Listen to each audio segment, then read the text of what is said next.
So, my name is Jonathan Rivera, and we're with Aussie Travel. Uh, my favorite city in Australia would have to be Canberra. It is the largest city, second largest city in Australia, with a population of 367,000. It's also known as the bush capital due to significant amount of natural vegetation. For that alone, Canberra has some of the most exotic floral gardens out there, so they're quite amazing. However, Canberra did suck me in with all the exciting entertainment it produces, and in addition, the fact that Canberrans take such pride in their heritage and culture and history, they show it in every single one of their museums, whether it be art, history, culture, whatever, but it shows. So, yeah. My name is Devin Hall, and I would probably say my favorite city in Australia would definitely be Sydney.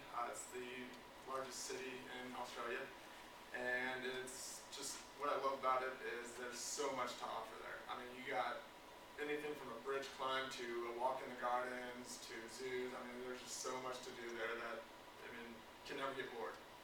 And My name is Alexis Sabias. My favorite city was the Great Barrier Reef, and that is mainly the beach area because you can do the beaches, you can do backpacking and all that.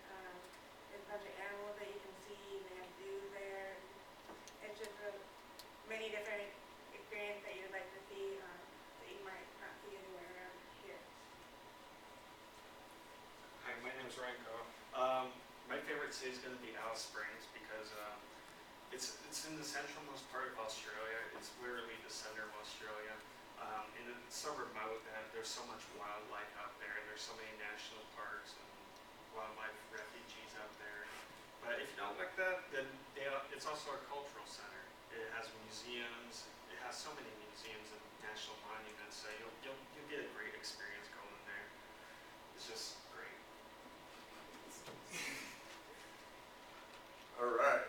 So, on September 27th, Friday that is, you will depart Denver International Airport, and you'll be on the road for about 25 hours,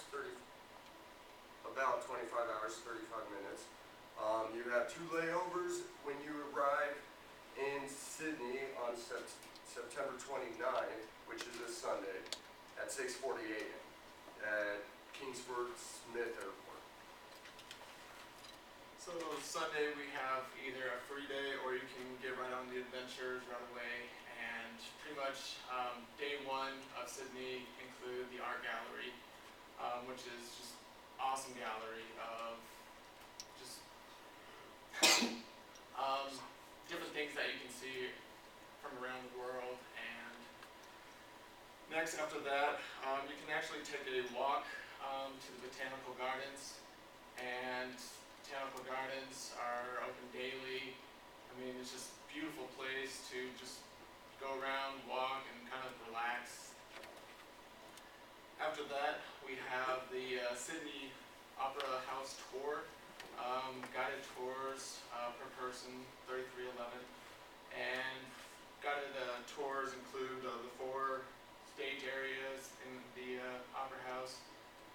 After that is one of the best ways to see the Opera House is the Mandalay Ferry, and you can actually see the Mandalay or the Opera House and the Sydney Harbor from the Mandalay Ferry, and it's a great way to get some great pictures. After that, day 2, you have the Circular Quay, which is actually a great spot to go kind of experience the local food, the local life of Sydney. After that would be the Taronga Zoo. The Taronga Zoo features animals from all over the world and is another great way to experience animals from different parts the regions. After that would be the Rocks, which is also another great place that you can discover the local lifestyle and just see some historical significance in Sydney. After that would be the Strand Arcade, which is a great place to do a lot of window shopping, and it's a great way to get your souvenirs that you would like and just, spend some time shopping. Day 3 included the Darling Harbor. After that, we would do the Chinese Garden of Friendship, which is another great garden to walk around. And then the Sydney Tor Eye or Skywalk, which you go to the top of the building and pretty much stand over the edge of that building right there, and you can just see everything from there. And it's a great way to see everything that Sydney has to offer. And last but not least, we have a bridge climb on the Harbor Bridge, which is a great way to see the Sydney Opera House, to experience, climbing a bridge, which is I believe it was at one point one of the largest bridges, and it's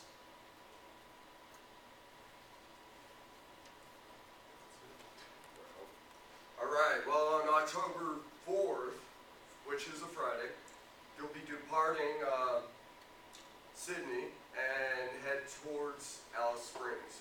You will have one layover, and the whole flight should take about 5 hours, 10 minutes. You should arrive at Alice Springs at about 11:10 a.m.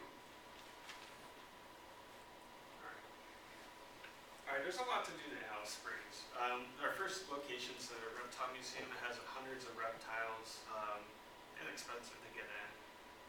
Next we have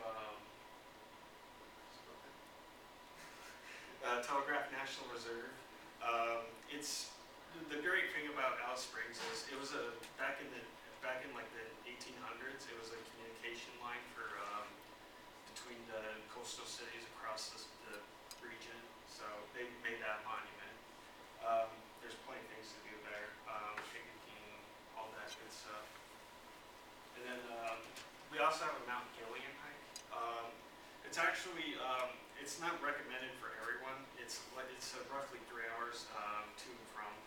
So, but if you can stand the hike, then it's a great view. The Royal Flying Doctor Museum. Since it's so remote, they use planes for like medical services. So that museum will explain all that good stuff. And then at night, Sounds of Starlight Theater. It's a cultural it's a dinner and a show. It's a Dingle. Yeah. It's gonna be an interesting show.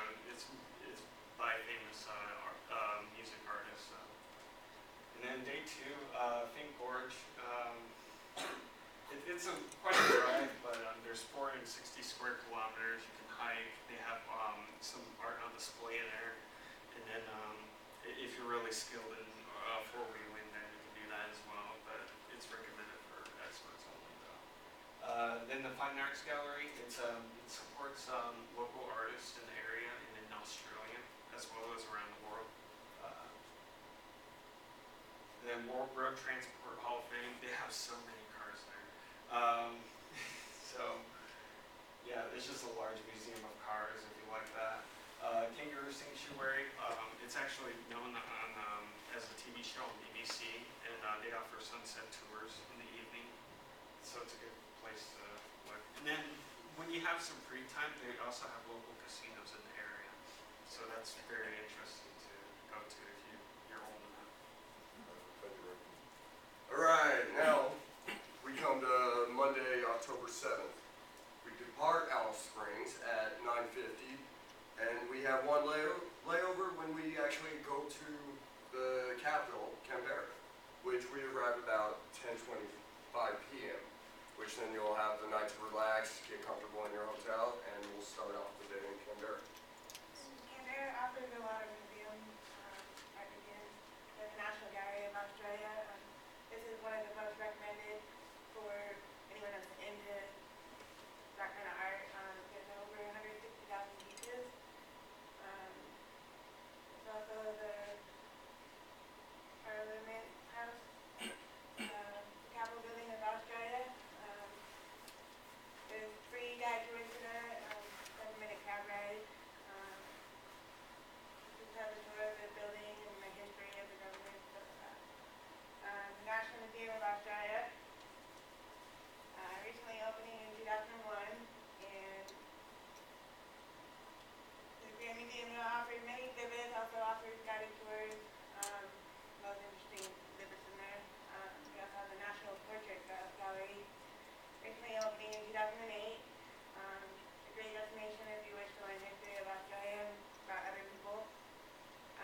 Thursday, October 10th, we head back home. You do have 2 layovers. This is going to be about a 33 hour flight. So you will arrive back to DIA about 10 p.m. on Friday, October 11th. And then you have the night and hopefully Saturday to recover. So we'll go. Now, Devin over here has a breakdown of what costs and everything like that. So I've broken everything down based off of the place. You'd go Sydney, Alice Springs, and Canberra, and also the Denver flight and parking. So here's the list of how much it would cost at different places, what you would be spending your money on, and sightseeing fees, hotel, food, and taxi.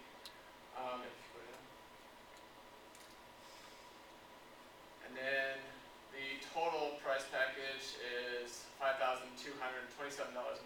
That which includes the administrator fee, and if you actually refer a friend, you can save and get that cost down to $4,705.15.